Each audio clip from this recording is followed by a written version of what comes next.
10 bagong damit ang mabibili mo sa perang to. Huwag mo nang sayangin ang oras ko. Kunin mo yan at umalis ka na. Ilang piraso ng 1,000 piso ang lumipad mula sa bintana ng kotse at lumapag sa isang sanaw ng tubig ulan kung saan marahan itong lumutang. Sa halip, itinala niya sa kanyang isipan ang plaka ng sasakyan at ang mukha ng lalaking nasa loob nito. Nakatayo lang siya roon, basang-basa sa maruming tubig na itinilamsik sa kanya habang pinapanood ang papalayong sasakyan. Hindi niya lubos akalain na sa loob lamang ng ilang araw, ang lalaking iyon ay luluhod sa kanyang harapan upang humingi ng tawad. Ano nga ba ang nangyari? Halina't sabay-sabay nating tuklasin. Ang pangalan ko ay Isabela Santos. Ako ay isa sa mga tagapagmana ng Santos Prime Holdings, isa sa mga nangungunang kumpanya sa konstruksyon sa Pilipinas. Ngunit sa aking ID, nakasulat lamang ay site engineer. Nais ni Papa na maupo ako sa isang magarbong opisina katabi ng sa kanya. Pero mariin akong tumanggi. Papa, ang mga gusali ay hindi itinayo sa mga blueprint sa ibabaw ng mesa. Itinatayo ang mga ito sa lupa, sa mismong construction site. Gusto ko pong matuto kung nasaan ang tunay na aksyon. Iyan ang sinabi ko noong ako'y umuwi sa Pilipinas. Sa edad na 22, sariwa mula sa pagtatapos ng civil engineering sa London. Matagal akong tinitigan ni Papa bago siya tuluyang tumango. At doon nagsimula ang lahat sa pinakamahirap na proyekto ng aming kumpanya. Naaalala ko pa ang unang araw ko sa site. Itinago ang aking pagkatao at nagpakilala bilang isang ordinaryong engineer. Sa isang mundong pinamumunuan ng mga lalaki, ang pagdating ng isang babae ay naging usap-usapan. Ngunit nang makita nila akong magbasa ng mga plano, mag-compute ng structural integrity at direktang humawak ng mga kagamitan, unti-unti nila akong nirespeto, lalong-lalo na si Inhinyero Mateo, ang aming project manager. Siya ang naging pinakamalaki kong suporta. Isabela, iha, sabi niya sa akin, isa kang tunay na inhinyero. Tanging ang mga taong nakakakilala sa bawat hibla ng lupa sa site ang makakapagtayo ng isang matibay na gusali. 45 taon na si Mang Mateo sa industriya. Isang veterano na nagturo sa akin ng mga bagay na hindi matututunan sa libro. Kung paano masisiguro ang kaligtasan ng mga manggagawa, kung anong materyales ang makakatagal sa tindi ng init at lakas ng bagyo sa Pilipinas, at kung anong pagkakasunod-sunod ng trabaho ang pinaka-epektibo, lumipas ang 7 taon. Ako na ngayon ang namumuno sa isa sa mga pinakakomplikadong proyekto ng aming kumpanya. Ngunit sa aking aparador, mas marami pa rin ang aking mga hard hat at safety vest kaysa sa mga business suit, at mas sanay pa rin ang aking mga kamay sa paghawak ng martilyo kaysa sa pluma. Noong tag-ulan na iyon, isang malaking proyekto ang dumating sa aming kumpanya. Ang pagtatayo ng isang malawak na residential complex sa labas ng Metro Manila. Isa itong joint venture project kasama ang isang kumpanya mula sa Poland. Ang layunin ay pagsamahin ang kanilang makabagong teknolohiya sa pagtatayo at ang aming kaalaman sa merkado sa Timog Silangang Asya. Tinawag ako ni Papa. Isabela, ikaw ang mamumuno bilang technical head sa proyektong ito.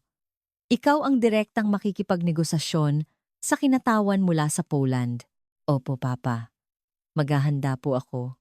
Agad kong pinag-aralan ang kanilang mga pamamaraan sa konstruksyon, ang bilis ng kanilang pagtatrabaho, ang episyenteng pamamahala sa materyales, at ang sistematikong proseso. Marami talagang dapat matutunan. Ngunit mayroon din akong mga pangamba. Kung hindi nila lubos na mauunawaan ang mga building code at kondisyon ng klima sa Europa na iba sa Pilipinas, nang araw na iyon, nasa site ako sa isang office building na kasalukuyan naming itinatayo. Habang iniinspeksyon ko ang waterproofing works sa basement parking, napansin ko ang isang batang manggagawa na mali ang paraan ng paglalagay ng waterproofing membrane. Teka, sandali, sabi ko. Hindi ganyan, hiho. Ang overlap sa pagitan ng dalawang layer ay dapat hindi bababa sa 12 sentimetro. Ulitin mo. Pakiusap. Lumapit ako at ako mismo ang nagpakita sa kanya ng tamang paraan. Lumuhod ako at sinamahan siyang magtrabaho ng ilang sandali. Ang aking damit trabaho ay puno na ng alikabok ng semento at mantsa ng waterproofing sealant.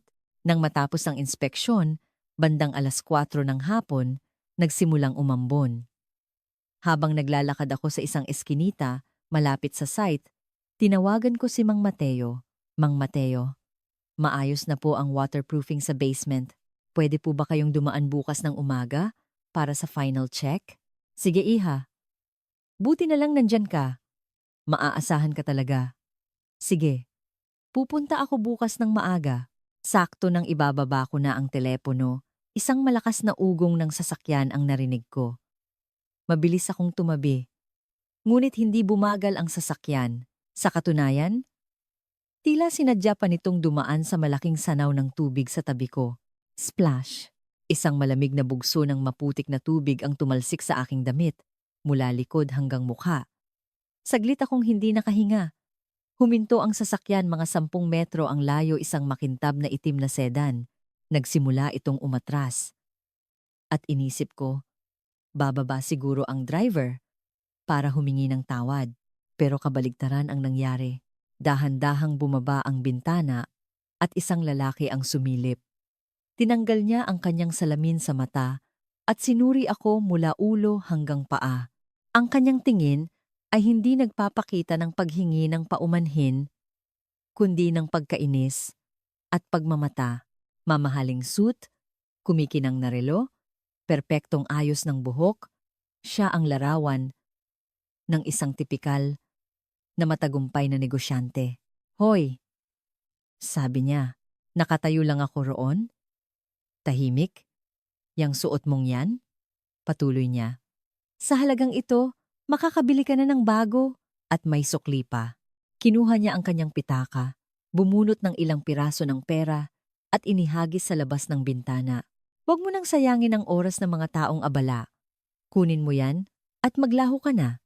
Ang mga piraso ng pera ay lumapag sa sanaw ng tubig sa aking paanan na babasa ng ulan. Pakiramdam ko'y nanigas ang dugo sa aking mga ugat. Kusang kumuyom ang aking mga kamao at nagngalit ang aking mga ngipin. Sana po mag-ingat kayo sa susunod, sabi ko. Mahinahon ngunit malinaw. Tinaasan ako ng kilay ng lalaki at bumulong. Sumara ang bintana. At mabilis na humarurot palayo ang sasakyan. Naiwan akong nakatayo roon ng ilang sandali. Ang basang pera ay nanatiling nakalutang sa sanaw. Hindi ko iyon pinulot. Sa halip, malinaw kong itinala sa aking isipan ang kanyang mukha at ang plaka ng kanyang sasakyan. Nang gabing iyon, kahit pagkatapos maligo, hindi maalis sa aking pakiramdam. Ang kahihiyan, tumingin ako sa salamin at inisip. Kung nasa malaking kalsada ako, kung nakasuot ako ng suit, kung bumaba ako mula sa isang magarang kotse, mag-iiba kaya ang trato niya sa akin? Hindi. Ang problema ay wala sa akin. Nasa kanya. Ang problema ay ang kanyang paghuhusga sa tao batay lamang sa panlabas na anyo. Ang kanyang kayabangan na nag-aakalang dahil nakasuot ako ng damit trabaho at nasa isang construction site. Kinaumagahan, pagdating ko sa opisina, tinanong ko ang aking sekretarya na si Liza. Liza, nakumpirma mo na ba kung sino ang darating mula sa Poland para sa meeting sa susunod na linggo? Opo, Ma'am Isabela. Ang pangalan po niya ay Marek Nowak. Siya raw po ang head of overseas projects nila. Lumipas ang ilang araw. Naging abala ako sa pag-aaral ng mga teknikal na detalye ng joint project. Habang sinusuri ko ang mga dokumentong ipinadala nila, may ilang bagay akong napansin. Mang Mateo, itong construction method na ito, angkop siguro sa klima ng Poland, pero maaaring magkaproblema sa tindi ng init at ulan dito sa Pilipinas. Inilatag ko ang mga plano. Tumango si Mang Mateo. Tama ka, iha. Madalas tayong daanan ng bagyo, At kulang ang insulation na ito para sa init. Kailangan nating erase yan sa meeting. Opo. Maghahanda po ako ng alternatibong plano. Masusi kong inayos ang mga dokumento. Nakataya ang reputasyon ng aming kumpanya sa proyektong ito. Kailangang maging perpekto ang teknikal na aspeto at pabor sa amin ang kalalabasan ng negosasyon. Nang hapong iyon, para makapagpahinga, pumunta ako sa isang maliit na coffee shop malapit sa opisina. Binuksan ko ang aking laptop at nagsimulang buuin ang aking diskarte para sa negosasyon habang umiinom ng kape. Bigla, may narinig akong pamilyar na boses. Oo, alam ko. Alam kong kapag hindi ko naisara ang proyektong ito, mananagot ako sa head office. Kaya pwede ba, wag niyo akong i-pressure. Nagsasalita siya sa Ingles, ngunit may malakas na Polish accent. Itinaas ko ang aking tingin. At sa sandaling iyon, parang huminto ang tibok ng aking puso. Siya, yung lalaki. Ang lalaki 3 araw na ang nakalipas. Ang itim na kotse, ang maputik na tubig, ang perang inihagis mula sa bintana, lahat ay sariwang bumalik sa aking alaala. Ibinaba niya ang kanyang telepono at pumasok sa loob ng coffee shop. Nakasuot pa rin siya ng mamahaling suit at ang kanyang mukha ay mayroon pa ring aroganteng ekspresyon. At pagkatapos, nakita niya ako. Saglit siyang natigilan at isang mapanuyang ngiti ang gumuhit sa kanyang mga labi. Oh, hindi ba't? Ikaw yung babae kaninang araw? Lumapit siya sa aking mesa. Dahan-dahan kong isinara ang aking laptop habang tinititigan siya.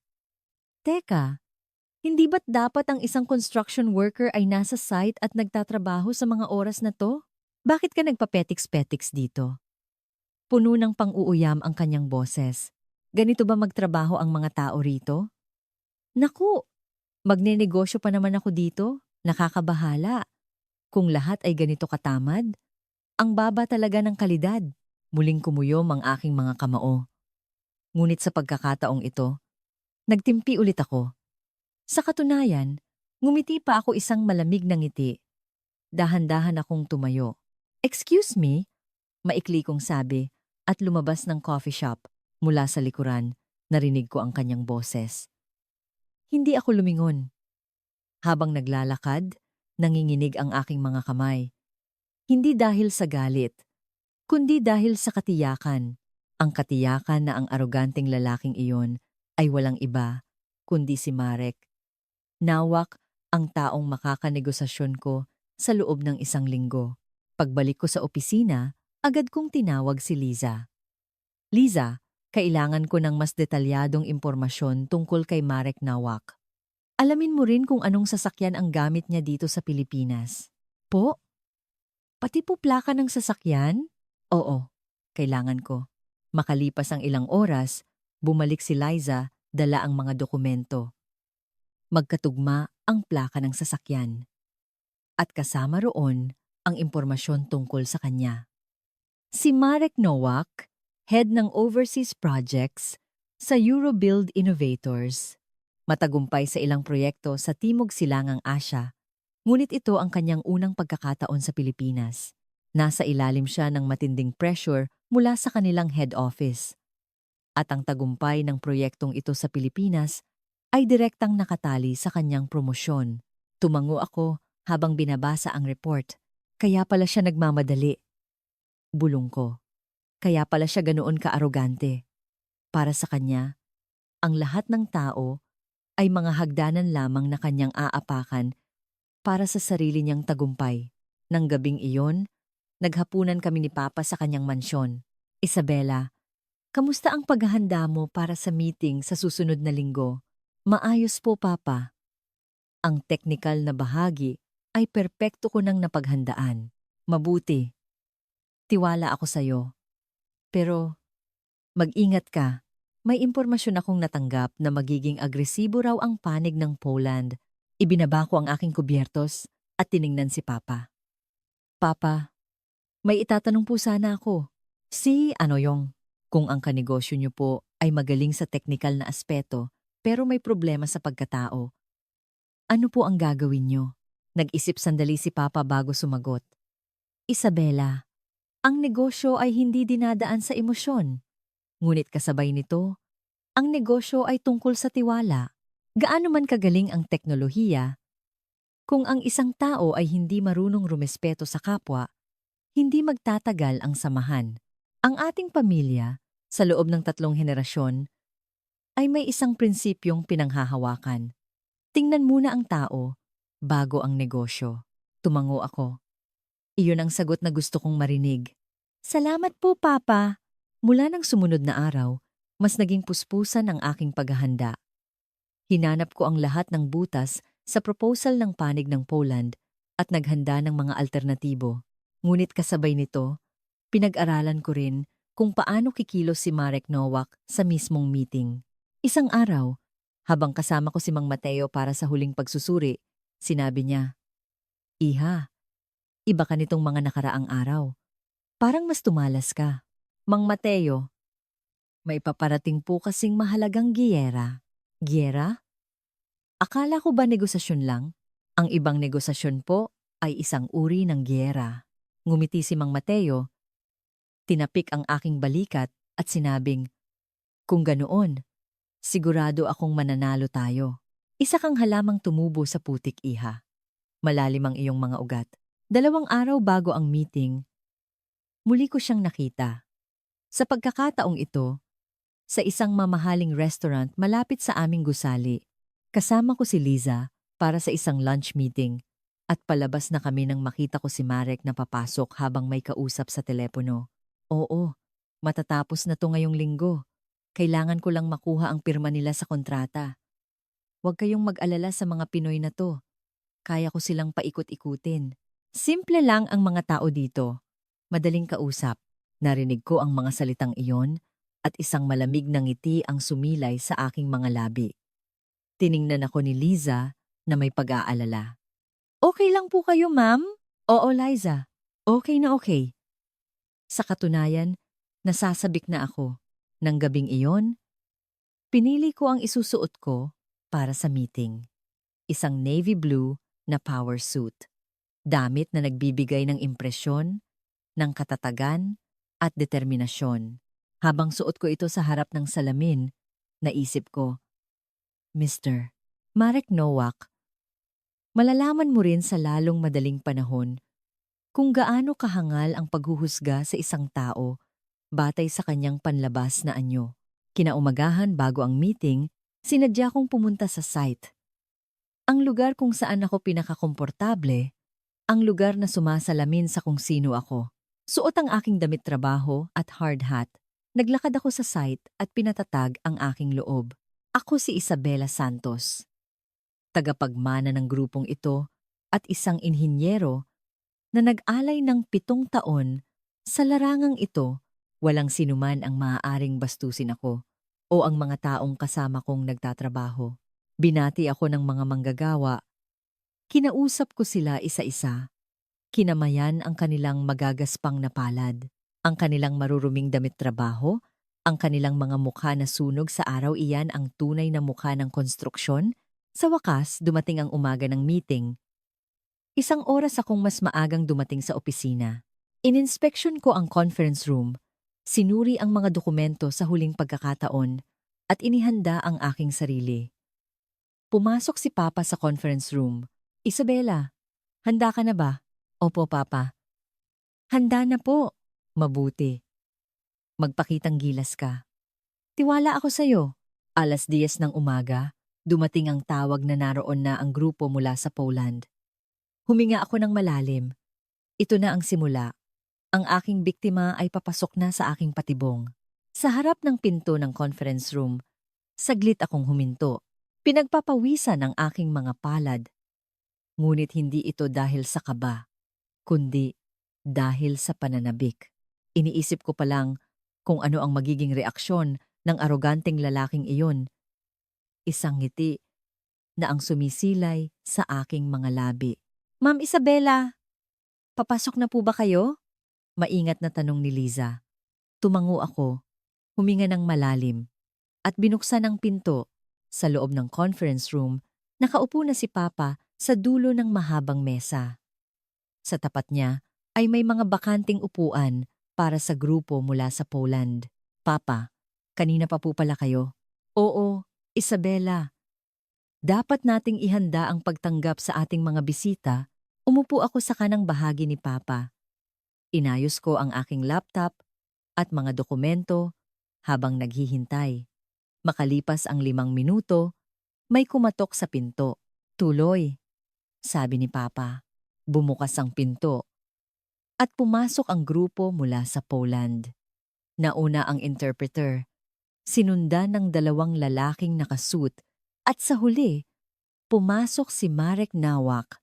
Perpekto pa rin ang kanyang itsura. Tailor-made na suit, makintab na sapatos na katad, maayos na pagkakabuhol ng kurbata, at isang mamahaling relo sa kanyang pulso. Puno ng kumpiyansa niyang tiningnan ang buong silid. Good morning, Chairman Santos. I'm Marek Nowak, from Poland, sabi niya sa matatas na Ingles habang iniaabot ang kanyang kamay kay Papa. Ngumiti si Papa at tinanggap ang kanyang kamay. Welcome, Mr. Nowak. I hope you had a pleasant trip. Thank you. It's a great opportunity to be here. Magalang na yumuko si Marek. Nang uupo na sana siya, napako ang kanyang tingin sa akin. O mas tamang sabihin, dumaan lang ang tingin niya. Inakala niya sigurong isa lang akong sekretarya o assistant. Agad niyang inalis ang kanyang tingin at tumingin sa tabi ni Papa. Chairman, is the technical head arriving soon? Tanong ni Marek. Isang makahulugang ngiti ang gumuhit sa labi ni Papa habang tinitingnan ako. She's already here. Po? Nasaan po? Sa sandaling iyon, dahan-dahan akong tumayo. Nagtama ang aming mga mata. Nakita ko kung paano biglang nawala ang kulay sa kanyang mukha. Magandang umaga, Mr. Nawak, sabi ko sa matatas na Ingles. I am Isabela Santos, the technical head for this project. Dahan-dahan kong inilahad ang aking kamay. Si Marek ay nanatiling nakatayo na parang napako, tulala. Bumubukas sara ang kanyang bibig. Ikaw? Yes, it's me.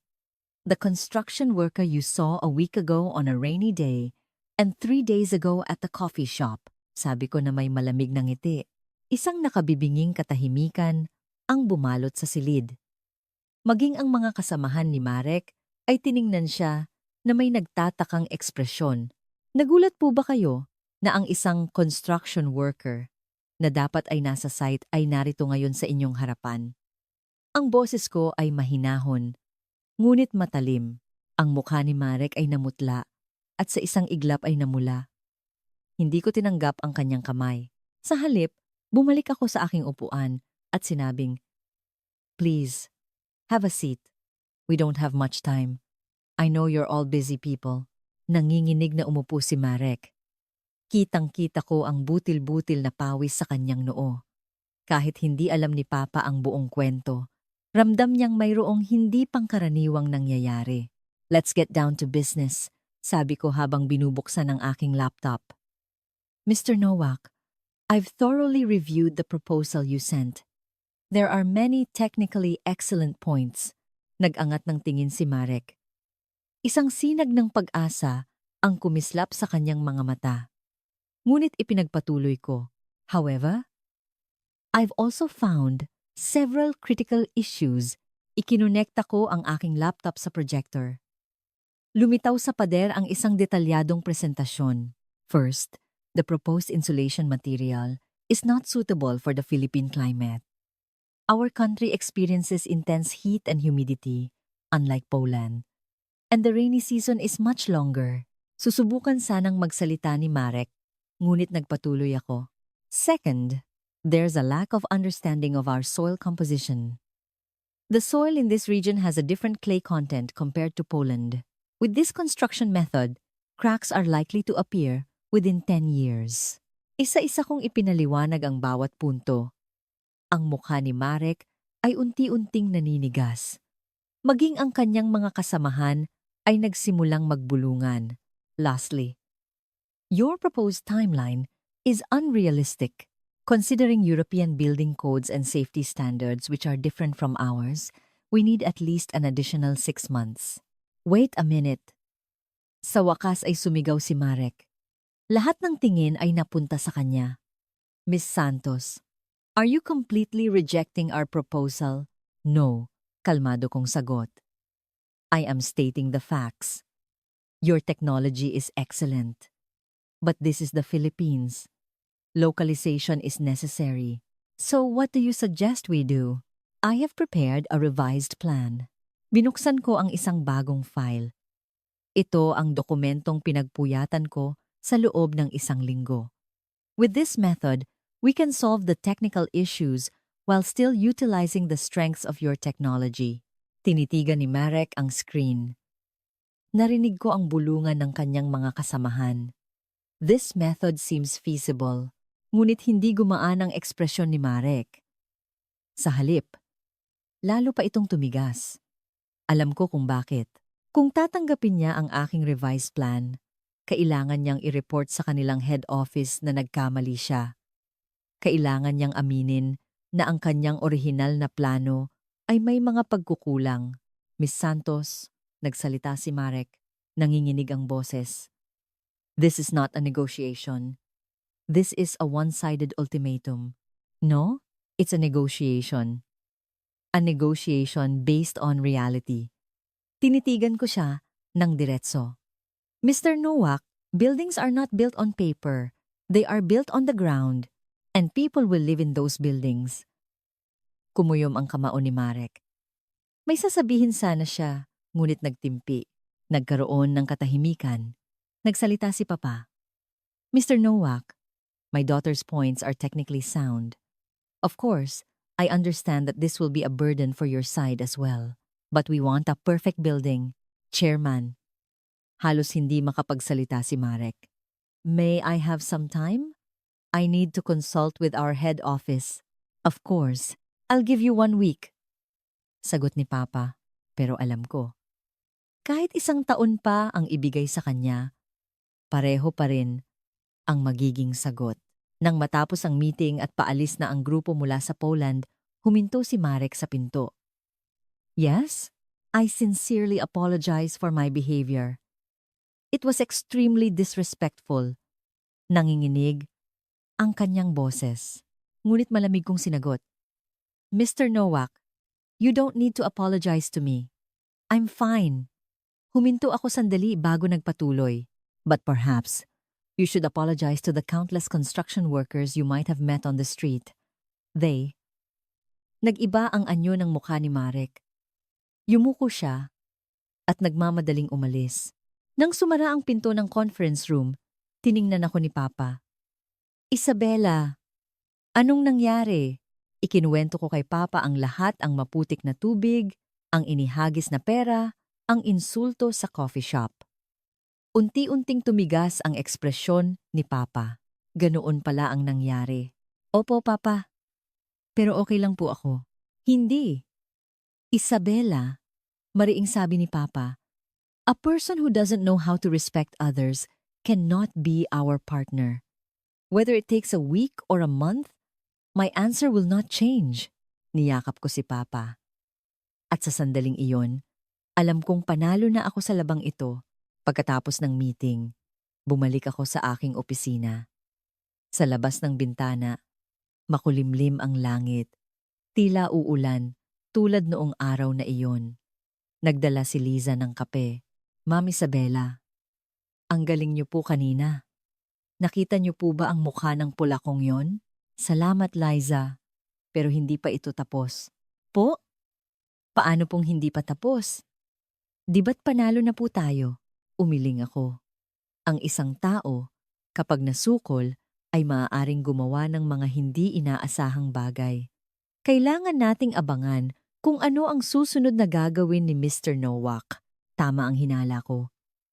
3 araw ang lumipas, nakatanggap ako ng isang agarang tawag mula kay Mang Mateo. Isabela, iha. May problema. Ang mga taga-Poland. Nandito sa site natin. Po? Sang site po? Sa office building na ininspeksyon mo noong 1 linggo. Nagwawala sila dito.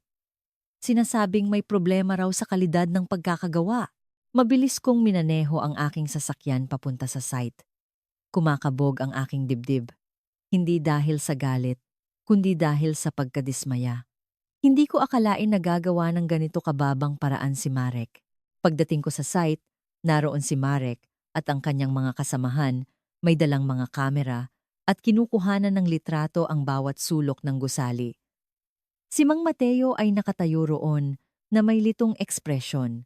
Mang Mateo, ano pong nangyayari? Paglapit ko, itong mga to. Bigla na lang dumating, sabi ni Mang Mateo. Kinukuhanan ng litrato ang lahat at sinasabing palpak daw ang pagkakagawa. Mukhang gumagawa sila ng ebidensya para sa negosasyon. Nilapitan ko si Marek. Nang makita niya ako, tumigas ang kanyang ekspresyon. Mr. Nowak, what are you doing here? As you can see, we are conducting a site inspection. I can't report to my head office without checking the quality of your work. Malamig at agresibo niyang sabi. Look at this building. There are hairline cracks on this wall. And this waterproofing is sloppy. Wait a minute. Lumapit ako sa tinuturo niya. Hinaplos ko ang pader, lumuhod para suriin ang waterproofing layer. Pagkatapos, dahan-dahan akong tumayo at tiningnan si Marek. Mr. Nowak, these are shrinkage cracks. They naturally occur as the concrete cures and have no structural impact. If you studied civil engineering, you should know this. Namula ang mukha ni Marek, and this waterproofing work, I personally supervised it. The overlap is exactly 12 centimeters, and it perfectly meets European standards. But, pinutol ko ang kanyang sasabihin. Mr. Nowak, if this is a legitimate inspection, you are welcome. But if you are here just to find fault, I'm asking you to leave immediately. This is a hazardous construction site. You are not allowed to enter without permission. Hazardous? Isn't a poorly constructed building more hazardous? Tumaas ang boses ni Marek. Nagsimulang maglapitan ang mga manggagawa. Prove it! Malamig kong sabi. Prove to me, right here, right now, with technical evidence, that there is a problem with our construction. Can you do that? Natahimik si Marek. Hindi niya kaya. Dahil walang problema. Nandoon lang siya para manggulo. Dahil natalo siya sa negosasyon. If you can't prove it, nagpatuloy ako, then this is a clear case of business interference and defamation against our company. We will take legal action. Legal action? Tumawa si Marek. You're the ones who don't want to sign a contract with us. Mr. Nowak, humakbang ako palapit. The reason we don't want to sign a contract with you is not because of your technology. It's because of your attitude. Muling bumalot ang katahimikan. Maging ang mga kasamahan ni Marek ay mukhang hindi komportable. A week ago, you threw money at me on the street. 3 days ago, you mocked me in a coffee shop for being a slacker. And now, you are here, finding fault in a perfectly sound building. Tinitigan ko siya ng diretso sa mata. Mr. Nowak, what you need is not a new partner. What you need is a new attitude. Namutla ng husto ang mukha ni Marek. May sasabihin sana siya, ngunit natahimik. At sa sandaling iyon, isang hindi inaasahang bagay ang nangyari. Sir? Nagsalita ang isa sa mga kasamahan ni Marek. Isang batang lalaki. Let's go. I think. This is wrong. What did you say? Lumingon si Marek. I agree, sir. Sabi pa ng isa. There is no problem with the construction quality. Even I can see it's perfect. We are in the wrong here. Tiningnan ni Marek ang kanyang mga kasamahan na may gulat na ekspresyon. Isabela, nasaan ka? Nasa site po, Papa. Dumating po ang mga taga-Poland para mag-inspection. Narinig ko nga. Mabuti, papunta na rin ako dyan. May gusto akong sabihin. Ibinaba ang tawag. Makalipas ang 10 minuto, dumating ang sasakyan ni Papa. Bumaba siya at tiningnan si Marek. Mr. Nowak, it's good that I see you here, Chairman. I have made a decision. Matatagang boses ni Papa. This project will not proceed. Chairman, please lumapit si Marek. Ngunit itinaas ni Papa ang kanyang kamay. Mr. Nowak, business is not just about technology. It's about trust. And trust is born from respect. Tumingin si Papa sa akin. My daughter has worked in the field for 7 years, sweating under the sun. She never shied away from dirty work and was always the first to enter the most dangerous areas. How can I do business with a man who insulted such a daughter on the street? Biglang nanghina ang mga tuhod ni Marek. Lumuhod siya sa mismong kinatatayuan niya. I'm sorry. I'm truly sorry. I was out of my mind. Please, just give me one more chance. Umiiyak niyang sabi. Nagbubulungan ang mga manggagawa sa paligid. Ang dating napaka-aroganteng lalaki ay ngayoy nakaluhod at nagmamakaawa. Habang tinitingnan ko siya, magkahalong emosyon ang naramdaman ko. Mayroon pa ring sakit, ngunit mayroon ding awa, na ang isang tao ay maaaring bumagsak ng ganito. Mr. Nowak, lumapit ako at mahinahon na nagsalita. Stand up, Miss Santos. I said, stand up. Nanginginig na tumayo si Marek. May mga luha sa kanyang mga mata. Mr. Nowak, do you remember the money you threw at me? Yes. I'm sorry. It was floating in a puddle. Because I didn't pick it up. May kinuha akong sobre mula sa aking bag. Instead, I prepared this. Binuksan ko ang sobre at inilabas ang mga dokumento ang proposal na isinumite ni Marek. Ibinagsak ko ito sa kanyang paanan. Tulad ng ginawa niyang paghahagis ng pera sa akin, 1 linggo na ang nakalipas. This is my answer. Mr. Nowak, tiningnan ni Marek ang mga dokumento. Pagkatapos, lumuhod siya at pinulot ito. Chairman, Miss Santos, sabi niya habang yakap ang mga dokumento. I have learned my lesson. It's too late, but I have learned. Umiling si Papa. It's not too late, Mr. Nowak. Now that you've realized your mistake, this is a new beginning, but not a beginning with us. Tumango si Marek at dahan-dahang tumalikod. Sumunod ang kanyang mga kasamahan. Ang kanilang likuran ay larawan ng pagkatalo. Ngunit alam ko, hindi pa ito ang katapusan.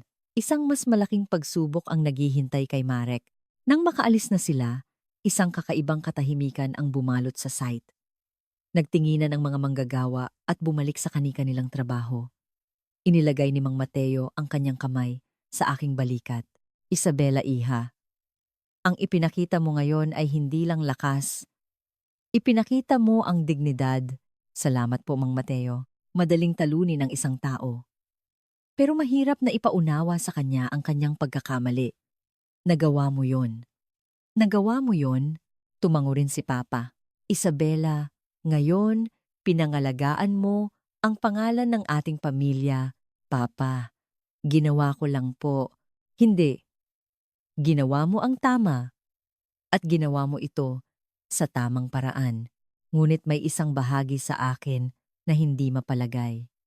Ang huling ekspresyon ni Marek ay paulit-ulit na bumabalik sa aking isipan. Ang kanyang wasak na mukha, ang nanginginig niyang boses. Nang gabing iyon, hindi ako makatulog. Tumingin ako sa labas ng bintana. Muli kong binuksan ang orihinal na proposal ni Marek. Oo, may mga teknikal na pagkukulang. Ngunit kasabay nito, mayroon ding puso at dedikasyon na nakapaloob dito. Ang masusing pagpili ng materyales, ang mga plano para sa episyenteng proseso, ang estratehiya para makatipid, hindi ito isang dokumentong ginawa ng basta-basta. May isang taong nagpuyat at nag-isip para dito. Siguro, tulad ko, may mga pangarap din siya. Gusto niyang magtagumpay. Gusto niyang makilala. Napabuntong hininga ako. Matamis ang paghiganti. Ngunit mapait ang lasa nito pagkatapos. 3 araw ang lumipas, pumasok si Liza sa aking opisina. Ma'am Isabela, may ibabalita po ako. Ano yon? Tungkol po sa panig ng Poland.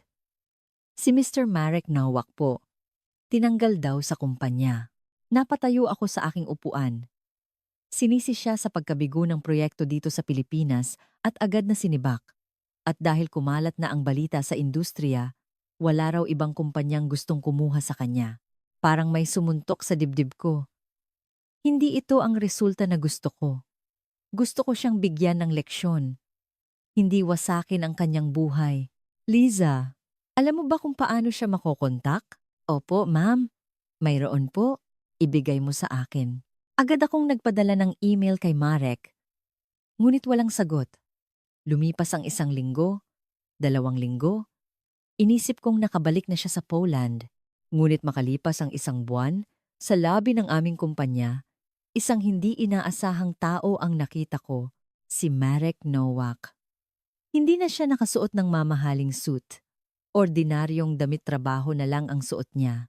May hawak siyang isang sobre na naglalaman ng kanyang resume. Mr. Nowak? Ah, Miss Santos. Tumingin siya sa akin na may halong hiya. Anong ginagawa niyo rito? Ako. Naghahanap ako ng trabaho. Nililibot ko ang mga opisina ng maliliit na construction companies dito sa Pilipinas. Hindi po kayo bumalik sa Poland? Isang mapait na ngiti ang sumilay sa kanyang labi. Kahit bumalik ako, wala rin akong trabaho. At gusto kong magsimula ulit dito. Nang tama, ang kanyang mga mata ay iba na. Kumpara noong 1 buwan, wala na ang kayabangan. Napalitan ito ng kapakumbabaan. May oras po ba kayo? Tanong ko. Oo. Oo naman. Dinala ko siya sa kalapit na coffee shop, ang mismong coffee shop, kung saan niya ako ininsulto 1 buwan na ang nakalipas. Magkaharap kaming naupo. Mr. Nowak, magiging tapat po ako sa inyo. Sipo, hindi ko inasahan na matatanggal kayo sa trabaho. At hindi ko yon ginusto, umiling si Marek. Hindi. Responsibilidad ko ito. Wala kayong kasalanan, Miss Santos. Pero, hindi, mariin niyang sabi. Sa mga nagdaang linggo, naintindihan ko kung gaano ako kaarogante. Hindi lang kayo, kundi maraming tao ang nasaktan ko. Ito ang nararapat na kabayaran. Uminom siya ng kape. At nagpatuloy. Sa katunayan, nagpapasalamat pa nga ako. Kung hindi dahil sa inyo, marahil habang buhay na akong ganoon, naghuhusga sa tao batay sa panlabas na anyo. Habang ang sarili ko'y nakabalot din sa panlabas na anyo, naramdaman ko ang kanyang sinseridad. Sa loob ng 1 buwan, marami akong naisip. Kaya, muli akong nagsusuot ng damit trabaho. Opo, gusto kong magsimula ulit mula sa pinakamababa para maging isang mabuting tao sa larangang ito. Tinitigan ko ang kanyang mga mata. Sinsero siya. Mr. Nowak? Oh, Marek, kung okay lang sa'yo. Sipo, may maitutulong ako sa'yo. Po? Ano po yon? Ang aming kumpanya ay nangangailangan ng isang site engineer para sa aming proyekto sa labas ng syudad. Interesado ka ba? Tiningnan ako ni Marek na parang hindi makapaniwala. Tatanggapin niyo po ako? Oo. Pero may mga kondisyon. Kahit ano po, gagawin ko. Una, ang posisyon mo ay pang-ordinaryong inhinyero. Walang special treatment. Siyempre po. Pangalawa, magtatrabaho ka sa ilalim ni Mang Mateo. Mahigpit siya. Buong puso ko pong tatanggapin. At pangatlo, huminto ako sandali bago sabihin, huwag ka nang muling maghuhusga ng tao batay sa kanyang panlabas na anyo. May namumuong luha sa mga mata ni Marek. Pangako po. At maraming salamat. Nang hapong iyon, sinabi ko kay Papa ang aking desisyon. Isabela, sigurado ka bang kukunin mo ang taong yon? Opo, Papa. Bakit? Nag-isip ako sandali. Bago sumagot. Dahil minsan, ako rin po ay isang taong kailangang patunayan ang sarili. Na hindi lang ako anak ng chairman, kundi isang tunay na inhinyero. Kailangan din ni Marek ng ganoong pagkakataon. Matagal akong tinitigan ni Papa bago ngumiti.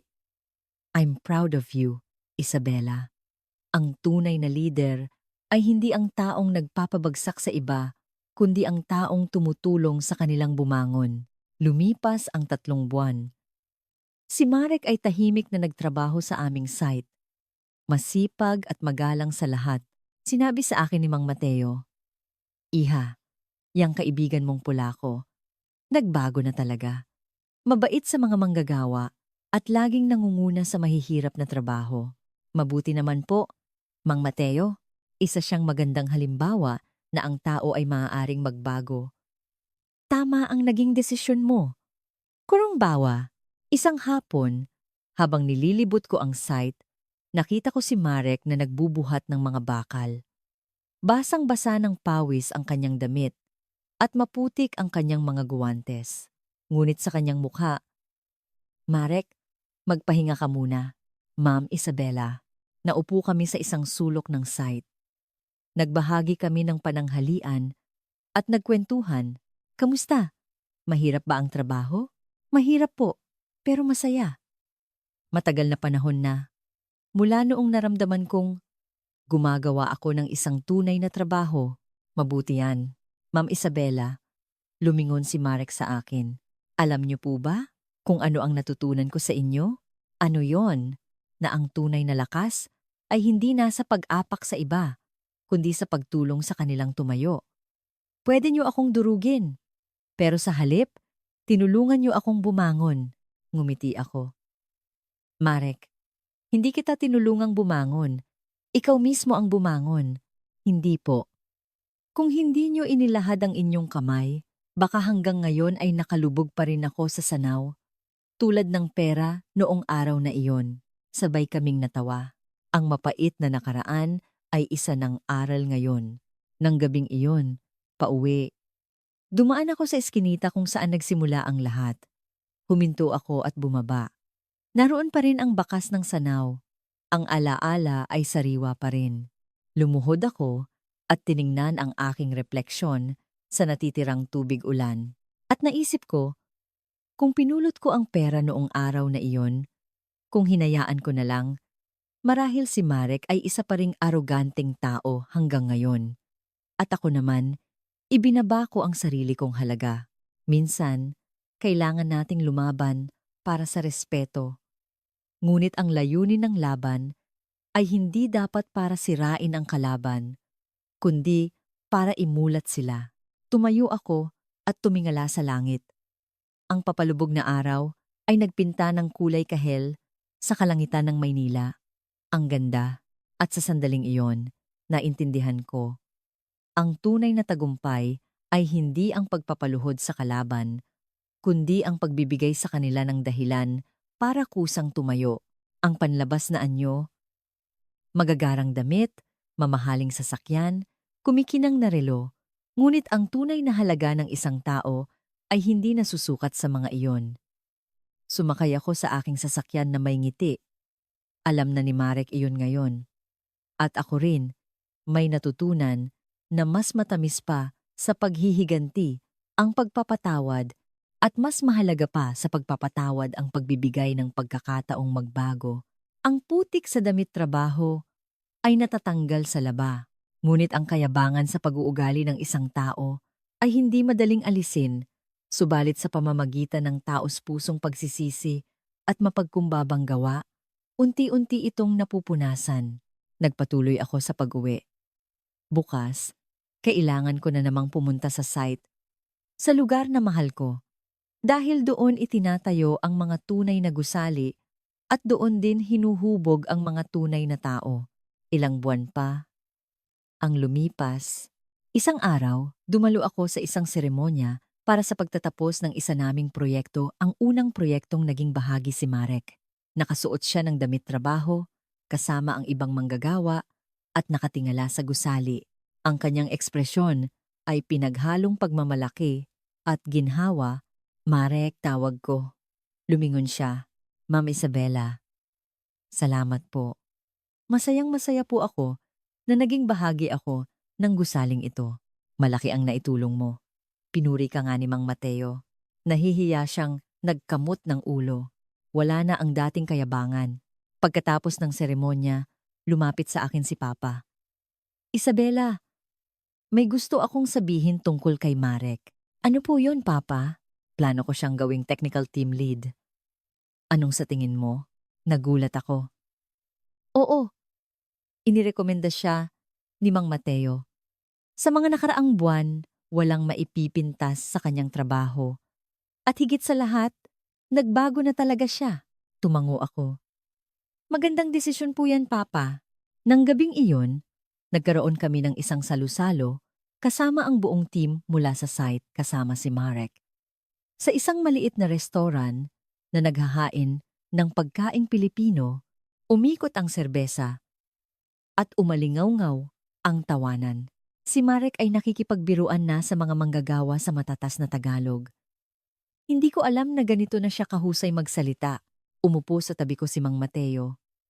Iha, yang Polako na yan. Magaling na asset. Tama ang naging desisyon mo. Magaling po kasi kayong magturo, Mang Mateo. Hindi. Dahil gusto niyang matuto. Ang tao, kung ayaw matuto, hindi magbabago. Nang patapos na ang salo-salo, tumayo si Marek. Mga kasama, maaari ko po bang makuha ang atensyon niyo sandali? Lahat ng tingin ay napunta sa kanya. Ilang buwan na ang nakalipas, nagawa ko ang pinakamalaking pagkakamali sa buhay ko dito sa Pilipinas. Seryoso ang kanyang boses. Ako ay mayabang, naghusga ng tao batay sa anyo, at hindi marunong rumespeto. Natahimik ang lahat. Ngunit, tinanggap niyo ako dito sa site na ito. Lalo na si Ma'am Isabela at si Mang Mateo, binigyan nila ako ng pangalawang pagkakataon. Yumuko siya ng malalim. Maraming salamat po. Ang mga natutunan ko dito ay hindi ko malilimutan habang buhay. Nagpalakpakan ng mga manggagawa. Habang pumapalakpak, naramdaman kong nangingilid ang aking luha. Ang tao pala ay tunay na maaaring magbago. Pauwi na kami nang lumapit sa akin si Marek. Ma'am Isabela, may sasabihin po sana ako. Tumawag po sa akin ang head office namin sa Poland. Huminto ako. Pinababalik ka na? Hindi po. Gusto raw nila akong irekomenda bilang head ng isang bagong European project. That's great news, di ba? Umiling si Marek. Tinanggihan ko po. Ha? Bakit? Dahil gusto ko pong manatili dito. Sa Santos Prime Holdings. Tinitigan niya ako ng seryoso. Dito ko po natutunan ang tunay na konstruksyon, hindi lang teknolohiya, kundi ang tamang pag-uugali bilang isang tao. Ayaw ko pong iwan yon. Ngumiti ako. Marek, I respect your decision. Salamat po. Ilang araw ang lumipas, opisyal nang inanunsyo sa kumpanya ang promosyon ni Marek. Technical Team Lead, Marek Nawak. Sinalubong siya ng palakpakan ng mga empleyado. Ang dating lalaking naghagis ng pera sa isang sanaw ng tubig ay isa na ngayong iginagalang na inhinyero. Habang tinitingnan ko siya, naisip ko, ang pinakamagandang sandali sa buhay ay ang makita ang isang taong taos-pusong nagbabago. Salamat sa inyong pakikinig. Naway, lagi kayong malusog at maligaya.